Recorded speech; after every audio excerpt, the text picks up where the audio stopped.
नमस्कार दोस्तों, स्वागत है आपका फेम टेल चैनल पर। रोजाना कहानियां पढ़ने और सुनने के लिए फेम टेल चैनल को सब्सक्राइब जरूर करें। अपनी माँ को मायके भेज दो, मुझसे उनकी सेवा नहीं होगी।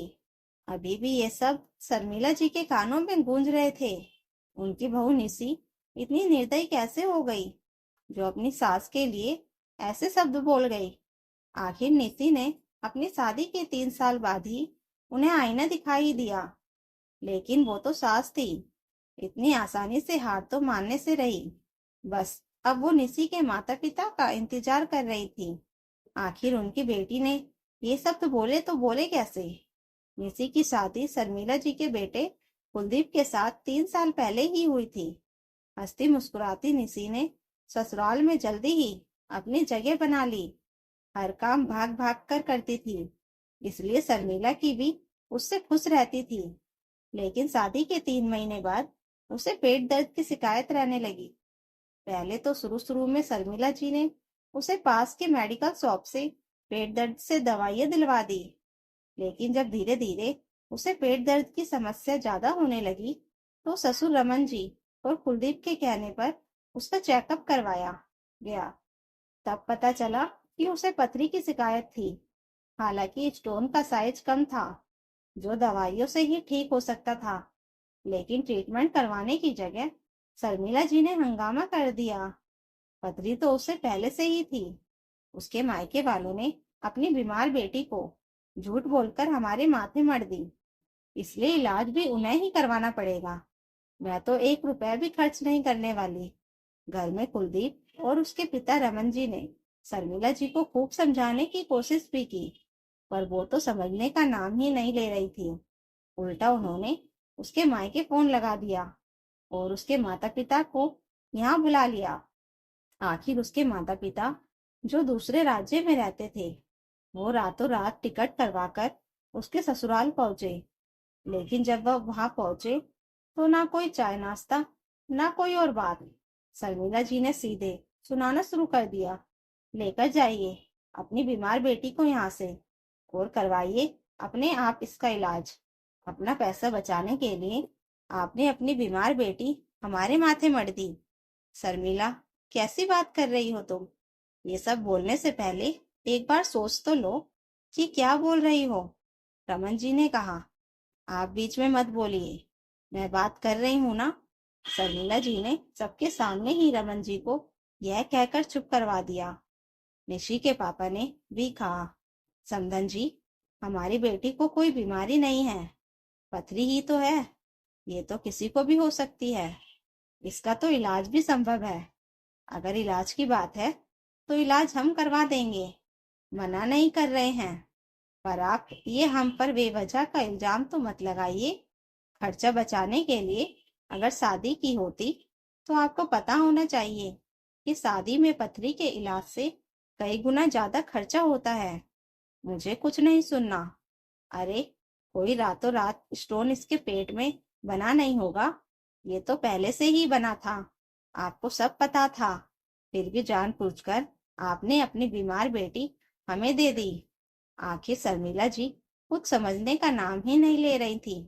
तो रमन जी और कुलदीप के कहने पर मम्मी पापा निशी को अपने घर ले गए। वहां मायके में ही निशी का इलाज चला। जब तक इलाज चला, निशी मायके में ही रही। शर्मिला जी ने तो फोन लगाकर भी नहीं पूछा कि अब उसकी तबीयत कैसी है।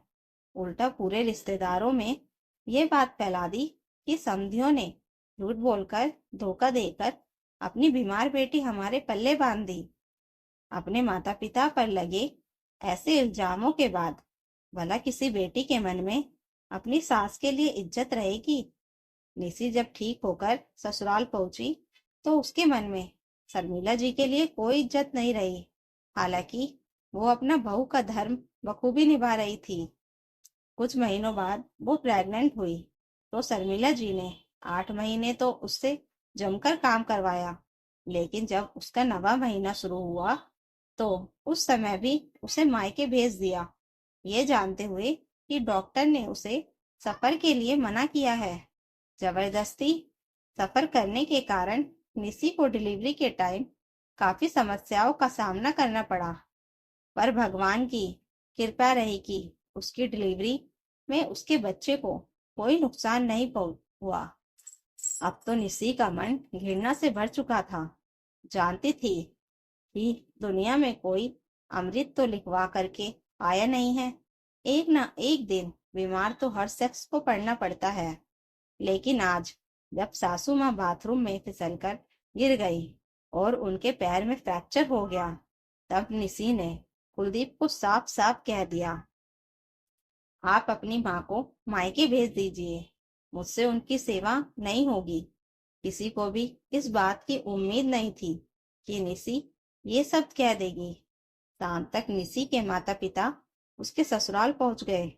जब वो सासू माँ के कमरे में मिलने गए तो सासू माँ ने उन्हें देखते ही बोली, आइए आइए, आपका ही इंतजार हो रहा था। सुनिए अपनी बेटी की बातें, इससे मेरी सेवा नहीं होगी।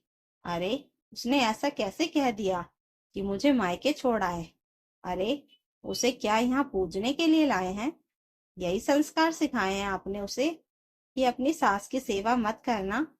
माफ करना समधन जी, पर ये संस्कार हमने नहीं सिखाए हैं, ये तो आपके सिखाए संस्कार हैं। अचानक निसी की माँ ने हाथ जोड़ते हुए कहा, ये क्या बकवास कर रही हैं आप? जी मैं गलत तो नहीं कह रही हूँ। सास को सेवा तो चाहिए, लेकिन बहू का कुछ करना नहीं है। फिर भला बहू के मन में सास के लिए इज्जत कहाँ से होगी? आप खुद सोच कर देखिए कि आपने निसी के लिए कभी कुछ किया था क्या? जब जब उसे जरूरत पड़ी वो मायके में ही थी, या शायद जबरदस्ती भेज दी गई थी? निसी की मम्मी की बात सुनकर सासू माँ भड़क गई। अरे, आप जैसी माएँ होती हैं जो अपनी बेटी का घर बसने नहीं देती, उल्टा अपनी बेटी को समझाने की जगह आप उसे मेरे खिलाफ भड़का रही हैं। बस करो शर्मिला, कुछ भी बोले जा रही हो। अपनी गलती क्यों नहीं मान रही हो तुम? आखिर समधन जी गलत तो नहीं कह रही हैं। जब जब बहू को तुम्हारी जरूरत थी तुमने उसे मायके भेज दिया। हमारे मना करने के बावजूद भी तुमने ऐसी हरकतें की। अब किस मुंह से उससे सेवा की उम्मीद करती हो? आज रमन जी ने सबके सामने शर्मिला जी को डांट दिया। ये देखकर शर्मिला जी चुप हो गई। आखिर निसी के माता पिता कुछ घंटे रुककर वहां से रवाना हो गए। शर्मिला जी के लिए रमन जी ने एक नर्स रख ली, वही उनका सारा काम करती थी, जबकि निसी अपना घर का काम और अपने बच्चे को संभालती थी। तो दोस्तों, अगर आपको यह कहानी अच्छी लगी हो तो कमेंट करके जरूर बताइएगा, और नई कहानियों के लिए फेम टेल चैनल को सब्सक्राइब जरूर कर लीजिएगा। Thank you for watching.